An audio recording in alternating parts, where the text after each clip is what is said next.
2002వ సంవత్సరం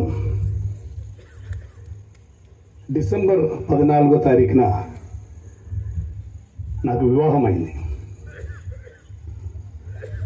2003వ సంవత్సరం అక్టోబర్ నెలలో అదే బిల్డింగ్లో నేను ఉన్నటువంటి సమయం నాకు కేరళ నుండి ఒక వర్తమానం వచ్చింది.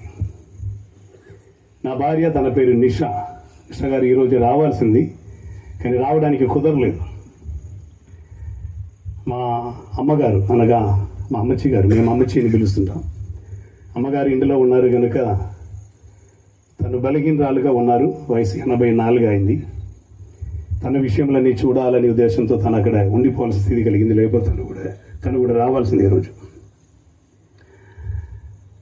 తను కేరళ రాష్ట్రంలో వెళ్ళి ఉండను. అప్పుడు ఆమె గర్భవతి 8వ నెల. స్కానింగ్ రిపోర్ట్ వచ్చింది. ఆమె అక్కడి నుంచి నాకు కాల్ చేసి చెప్పారు. కాల్ చేసి చెప్పినటువంటి మాట ఏమిటంటే, స్కానింగ్ రిపోర్ట్లో బిడ్డకి కడుపు లోపల ఉన్న శిశువుకి 600 గ్రామ్ మాత్రమే వెయిట్ ఉన్నది అని డాక్టర్ చెప్పారు. గనక ప్రసవించి ప్రయోజనం ఉండదు, మీరే ఆశ పెట్టుకోవద్దు అని చెప్పి తను పంపించారంట. 8వ నెల 600 గ్రామ్ మాత్రమని చెప్తే నేను నా రూమ్ లోపలోనికి వెళ్ళి నేను దేవుడిలో ప్రార్థన చేసి బైబిల్ తెరచాను.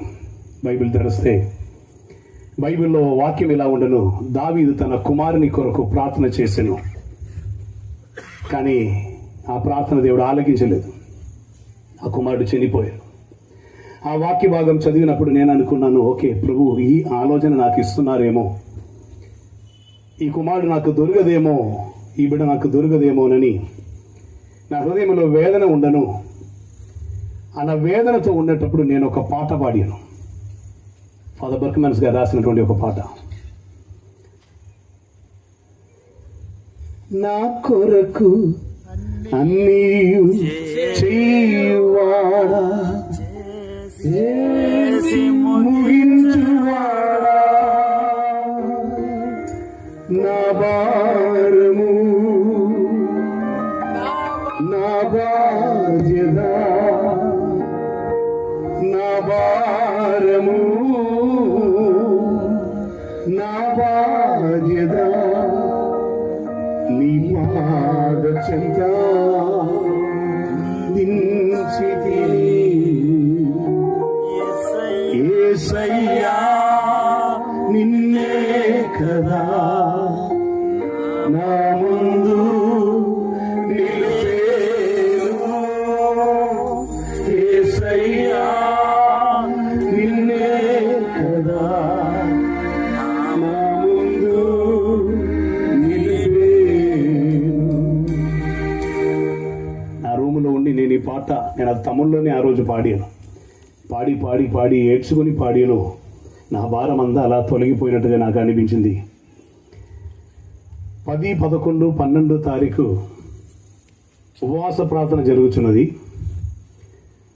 ఆ ఉపవాస ప్రార్థనలో ఈ వర్తమానం వచ్చినటువంటి రోజు నేను పైన చర్చ్ హాల్లోనికి వెళ్ళి నేను చెప్పాను, కేరళ నుండి ఇలా ఒక వర్తమానం వచ్చి ఉన్నది, మీరందరూ ప్రార్థన చేయండి అన్నాను.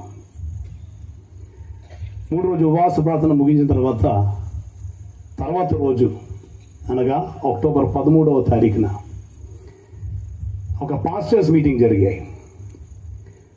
పాస్టర్స్ మీటింగ్ అన్ని ముగించి సాయంకాలం దాదాపు ఈ సమయం అయినప్పుడు మేమందరం కలిసి ఆరాధిస్తున్న దేవుని సన్నిధిలో ఆరాధన మధ్యలో 2 వ్యక్తుల మీద పరిశుద్ధాత్మ అభిషేకం దిగి వచ్చి ప్రవచన వాక్యములతో వారిద్దరూ నాకు ఆలోచన చెప్పడం మొదలుపెట్టారు. దేవుడిచ్చిన ఆలోచన ఏమిటంటే, నీవు ఆ పాట పాడి నీ భారమందా నా పాదములో విడిచిపెట్టినందున, అప్పుడు నెక్స్ట్ వ్యక్తి నుండి ఇదిగో నేను నీకు ఒక కుమారుని ఇవ్వబోతున్నాను. హల్లెలూయా.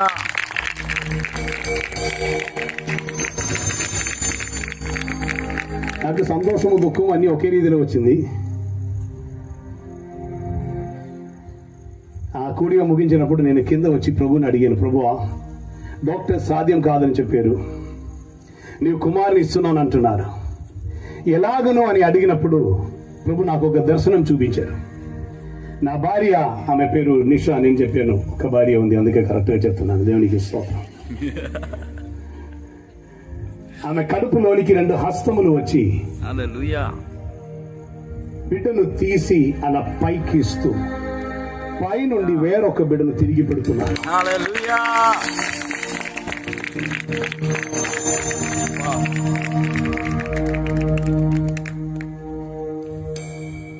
2 వారం తర్వాత స్కానింగ్ కొరకు మరలా వెళ్ళినప్పుడు స్కానింగ్ రిపోర్ట్ వచ్చింది. డాక్టర్ చెప్పిన మాట 600 గ్రాము నుండి 2 kg 900 గ్రాముగా దేవుడు మార్చాడు. మీరు ఆశయం పెట్టుకోవద్దు, పుట్టినను ప్రయోజనం ఏది ఉండదు అని చెప్పిన ఆ బిడ్డను నవంబర్ 14వ తారీఖున చిల్డ్రన్స్ డే నాడు దేవుడు నాకు అనుగ్రహించాడు. హల్లెలూయా. దేవునికి స్తోత్రం. ఆ బిడ్డ నా వెనకాల నిలబడి ఉన్నటువంటి ఈ బిడ్డ వారు